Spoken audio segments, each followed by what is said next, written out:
সকালবেলা নীরার ফোনটা বেজে উঠল। ঘুম থেকে উঠতে একটু দেরি হয় নীরার। ফোনের রিংটোন শুনে অগত্যা সকাল সকাল উঠতে হলো তাকে। রোহিত ফোন করেছে। ফোনটা ধরতেই রোহিত বলে উঠল, আজ একটু দেখা করতে আসতে পারবে কিনা বলো তো? নীরা বলল, কোথায়? রোহিত বলল, এই তো স্টেশনের পাশের মাঠটাতে আসলেই হবে। তাড়াতাড়ি রেডি হয়ে স্টেশনের দিকে ছুটল নীরা। মাঠের ভেতর ঢুকতেই দেখতে পেল রোহিত বসে আছে। ওকে মন মোড়া হয়ে বসে থাকতে দেখে নীরা জিজ্ঞেস করল, কি হলো, এত উদাস কেন? রোহিত বলল, তোমার বাবা গতকাল আমাকে ফোন করেছিলেন আর বললেন তোমাকে ভুলে যেতে, তাই আমি তোমাকে সে কথা জানানোর জন্যই ডেকেছি। পারলে তুমি আমাকে ভুলে যাও নীরা। তোমার বাবা তোমার বিয়ে যার সঙ্গে ঠিক করেছেন তুমি তাকেই বিয়ে করো। এতগুলো কথা শোনার পর নীরা বলল, এটা কেমন কথা রোহিত? আমরা এতদিন ধরে দুজন দুজনকে চিনি, হঠাৎ করে বাবা যার সাথে বিয়ে ঠিক করলেন আমার তাকেই বিয়ে করতে হবে? না, এটা কখনো হতে পারে না। রোহিত বলল, না না, ওসব আমি কিছু জানি না, তোমাকে আপাতত তোমার বাবার কথাই শুনতে হবে। হঠাৎই দুজনের কথার মাঝখানে একটা বাইক এসে পড়ে। বাইক থেকে একটা ছেলে এসে বলল, আশা করি তুমি সবকিছুই জেনে গিয়েছ। তোমার বাবা আমার সাথেই তোমার বিয়ে ঠিক করেছে, আর আমি চাই না তুমি অন্য কারোর সাথে এখন মেলামেশা করো, তাই যত তাড়াতাড়ি সম্ভব তুমি রোহিতকে ভুলে যাও। নীরা এবার বলে উঠল, দেখুন আমি আপনাকে চিনি না, আর আমার বাবা আপনার সাথে আমার বিয়ে ঠিক করেছে মানে এইটা না যে আপনাকে আমার বিয়ে করতেই হবে, এমনটা কোথাও লেখা নেই, আর আমি আপনাকে বিয়ে করতে পারবোও না। ছেলেটা তখন আবার বলে উঠল, মানে?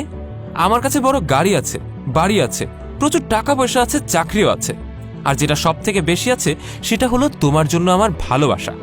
তাই তুমি যদি আমাকে বিয়ে করো তাহলে তুমি সুখীই হবে। নীরা তারপরও বলল, না, টাকা পয়সা ধন দৌলত ঐশ্বর্যের থেকেও যেটা সব থেকে বেশি মানুষকে শান্তি দেয় সেটা হলো মনের সুখ।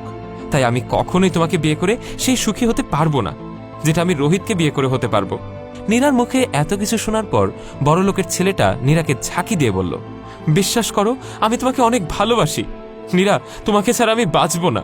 এদিকে রোহিত চুপচাপ দাঁড়িয়ে আছে। এত কিছু দেখার পর নীরা বুঝতে পারছিল না যে সে কি করবে। তাই যুগের ঝাঁকুনিতে হঠাৎ করেই মাথা ঘুরে পড়ে যায়। নীরাকে পড়ে যেতে দেখে ছেলেটা এবার ভয় পেয়ে যায় আর সেখান থেকে দ্রুত চলে যায়। আর রোহিত নীরা মারা গেছে বলে বুকের উপর শুয়ে ভীষণ কান্না করতে শুরু করে।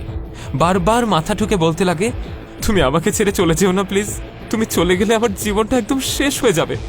ওকে এভাবে কাঁদতে দেখে নীরা হঠাৎই চোখ খুলে তাকালো আর সান্ত্বনা দিয়ে বলল, এই জিনিসটা দেখার জন্যই আমি এতক্ষণ মরার অভিনয় করছিলাম। আসলে আমি মারা যাইনি, আমি দেখতে চাইছিলাম যে ছেলেটা এতক্ষণ ভালোবাসার দাবি করছিল আমার অসুস্থতা তার মনে কতখানি প্রভাব ফেলে। আর এখন আমি বুঝতে পারছি আসলে কে আমাকে নিজের জীবনের থেকেও বেশি ভালোবাসে। শোনো রোহিত, আমি আমার সিদ্ধান্তে অটল থাকব। আমি বুঝতে পেরেছি রোহিত, তোমার মতন ভালো আমাকে কেউ কোনোদিন বাসতে পারবে না। তাই যদি বিয়ে করতেই হয় তাহলে বাবার পছন্দ করা বড় লোকের ছেলে নয়, আমার নিজের পছন্দ করা এই মানুষটাকেই আমি বিয়ে করব। কারণ জীবনের সব থেকে বড় শান্তি হলো মনের মানুষটাকে নিয়ে ভালো থাকা। ভিডিওটি ভালো লেগে থাকলে লাইক, কমেন্ট এবং শেয়ার করতে ভুলবেন না। কমেন্ট বক্সে জানান আপনার মূল্যবান মতামত।